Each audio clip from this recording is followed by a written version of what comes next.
Clarks is a big thing in Jamaican culture, but a long time Clarks around the place. I'm gonna give you some history on Clarks. And when you get the new Clarks, the daddy, which color that? Daddy no party. And you alone have that style, the daddy. One cover Clarks and skinny jeans. Can't see my dirty, you have to see my clean.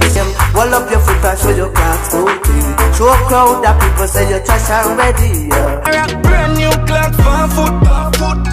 Every girl want shoot one down. I rock brand new Clarks for foot. So, welcome to Soulflow TV again, everybody. It's your host with the most, and we're going to talk about the Clarks, the shoes Clarks. Over at Jamaica.com, it gets personal. So, hear this now. Jamaica has many national symbols. The national bird is the Dr. Bird, right? The national flower is the Lignum vitae, right? The blue maho is the national tree. And Clarks are Jamaica's national shoes. You better know that. How are you get that new Clarks there, daddy? Which color that? Mad in a party. Jamaicans love their Clarks so much that they are willing to spend considerable amounts of money to have them cleaned and restored. May I see people are store them Clarks in the refrigerator, in the freezer. How did this happen?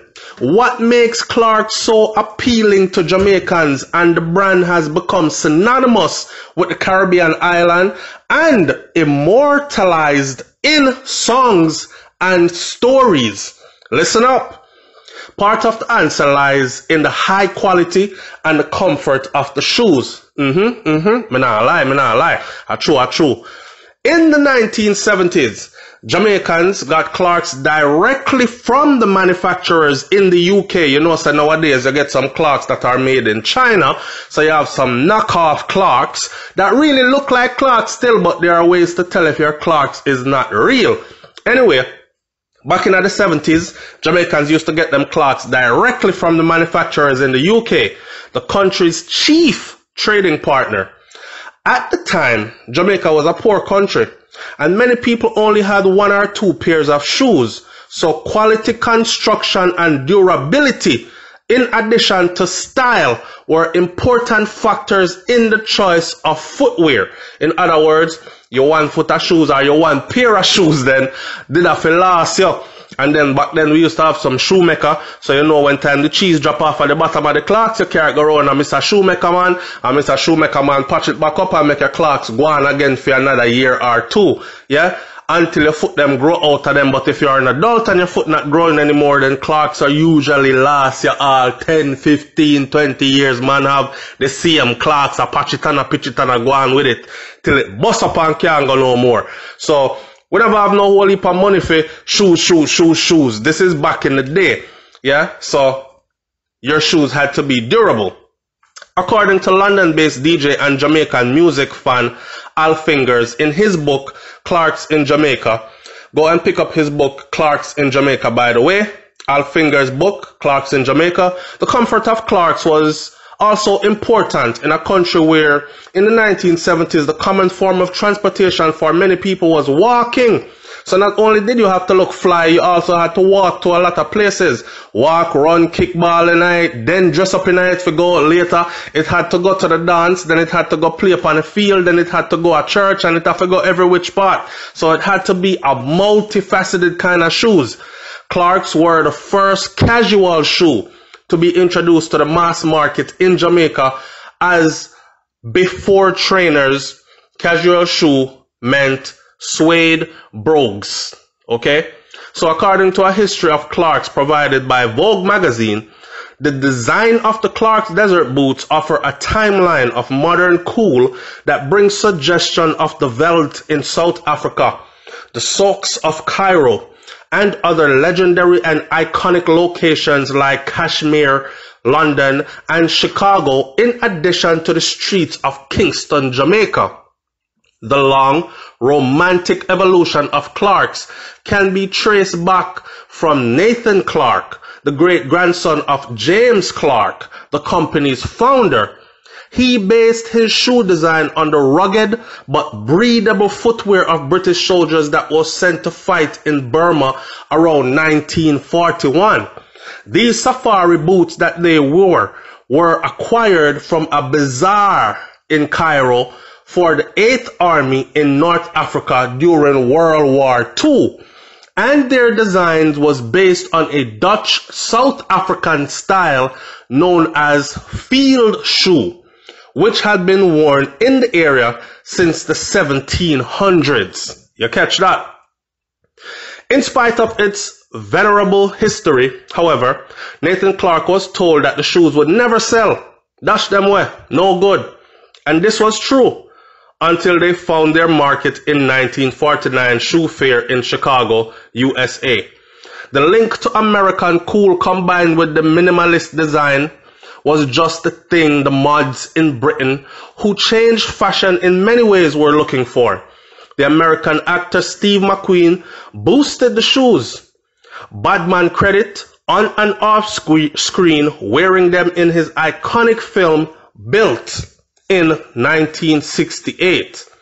In addition to mixing what Vogue described as a particular cocktail of dapper, British gentility and commando roughness, the shoes were practical and comfortable to wear in urban terrain and in tropical settings at the same time. This made the shoes very attractive to the rude boys of Kingston, Jamaica. Clarks became symbols of a gunslinger lifestyle, to such a degree that in the late 1960s, Joe Williams, a Jamaican police superintendent, raided outdoor dances hosted by Sir Coxsone Dodd's sound system and divided the crowd of attendees into Clarks wearing and non-Clarks wearing segments in order to separate the rude boys from the decent people them were in the dance. By the middle of the 80s, Clarks were viewed as the popular choice of rebels and outlaws and was reflected as a trend amongst Jamaicans to identify with the glamours of the badman lifestyle. Kind of like how now Clarks is just a fashion thing, straight jeans cut off, them kind of thing that you beat a pair of Clarks, that now is a fashion thing, right? But to some degree, it is also still rude boy uniform or a part of. So, with the police providing official censor, Clarks became even more popular by 1971. Them time them is still not born yet, but that is what it is. Stores could not keep them in stock. They were prominently displayed on the album covers of influential reggae singers and DJs. The trend in the 80s moved the romance of Clarks from album covers to songs and lyrics, with the first tune honoring the shoes recorded by Little John, Clark's Booty.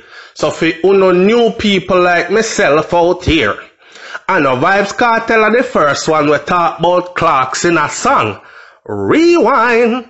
Here's a little history. Alright, the first tune honoring the shoes was recorded by Little John, called Clark's Booty. Google it, man, or YouTube it. Anyway, the evolution of reggae music into the dancehall genre enhanced Clark's popularity as well.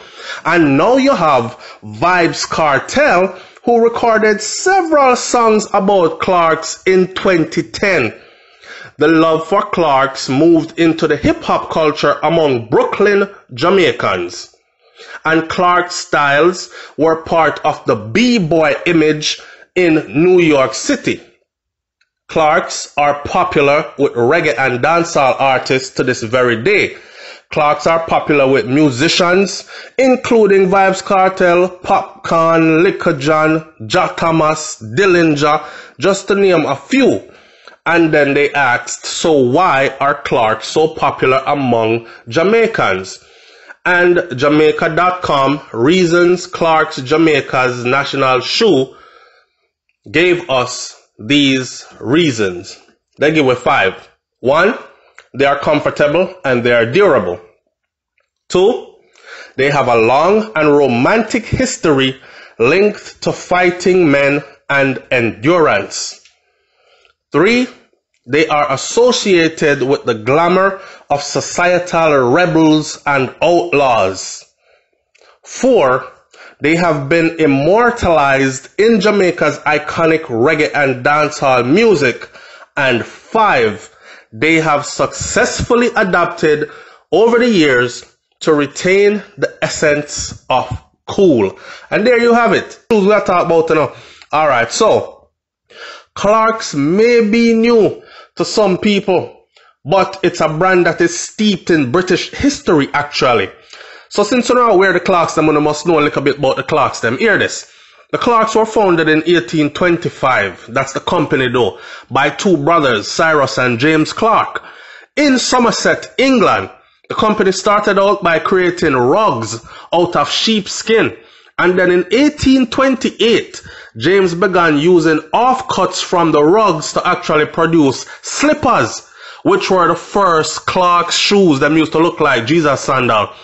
After years now of developing the trade and award-winning designs, Clarks went one step further in 1873 when James' son William mechanized the shoemaking process, bringing the company to the forefront of technological innovation.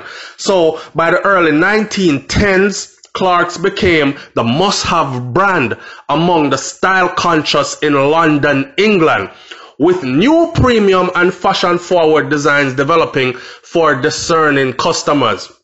By the early 1940s now, Clarks once again showed that it was leading the way in British shoe wear when one of the directors of the company, John Bostock, developed a new foot measuring system for children to ensure that the shoes would fit correctly.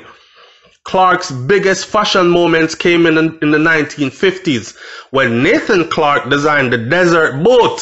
Alright, I don't know how Jamaican them stay with them desert boot. I think every Jamaican man actually have at least one pair of desert boot. Yeah, I know I have one. Inspired by boots from the bazaars in Cairo worn by British Army officers, the simple suede ankle boots almost instantly took off. Desert boots became adopted by subcultures around the world, from the Jamaican rude boy them and beatniks in the US to mods in the 60s, 70s and 80s, and by the Britpop movement in the 90s. Throughout its existence, Clark has had a place in almost every Brit's wardrobe. From those first school shoes you've measured for your child, right through to the desert boots, brogues or heels you tap into as adults, Clarks is a brand that sees you through an entire lifetime. Today, the brand continues with the innovative stance it's always taken, creating styles inspired by its rich archives, timeless classics, and new contemporary designs, often collaborating with great British designers such as Orla Kiley and Christopher Rayburn. We can't wait to see what the next 100 years in Clarks will be like. Now, we're not going to be here for the 100 years to come, of course, but Clarks will outlive us apparently, and Clarks was here long before us, 1828. So that's a testament to Clarks right there. Allsoul.com has that information. Now, so the next time you see a bunch of Jamaicans that sing about Clarks or talk about Clarks or wearing Clarks, you know why, and you also know the history of the shoes. Not just the shoes, the company itself, but yes, the relationship to Jamaicans and them Clarks. It's SoFlo TV, man. Like, comment, share, subscribe. Leave your comments in the comment section below. Do you have a pair of Clarks? What is your favorite style of Clarks? What is your favorite color of Clarks? And do you wear Clarks all the time more than any other shoes per se, or is your Clarks just for special occasions? Talk up. I'm out. Peace.